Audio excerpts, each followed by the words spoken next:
ఆసరాకి సంబంధించి అంటే డ్వాక్రా రుణమాఫీకి సంబంధించి అమౌంట్ అనేది మే 16వ తేదీన విద్యా దీవెన అమౌంట్‌తో పాటు రిలీజ్ చేయడం జరిగింది.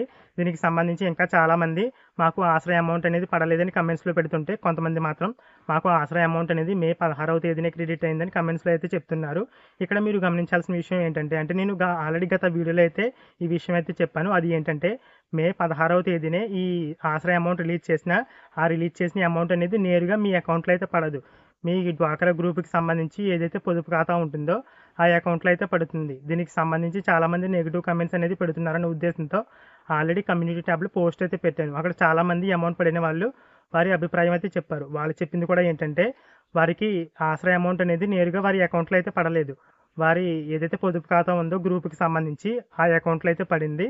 తర్వాత డ్వాక్రా వీఓఏ ఎవరైతే ఉంటారో, అంటే డ్వాక్రా యానిమేటర్ ఎవరైతే ఉంటారో వారొచ్చేసి గ్రూప్ సభ్యుల నుంచి తీర్మానం అయితే తీసుకుని, తర్వాత బ్యాంకు నుంచి అంటే బ్యాంకుకి వెళ్ళి వారి పొదుపు ఖాతా నుంచి వారి పర్సనల్ అకౌంట్స్‌కి ఆ అమౌంట్ అయితే ట్రాన్స్‌ఫర్ చేస్తారు. అంతేగాని ఆసరా రిలీజ్ చేసిన వెంటనే నేరుగా వారి యొక్క అకౌంట్‌లోకి అయితే పడదు.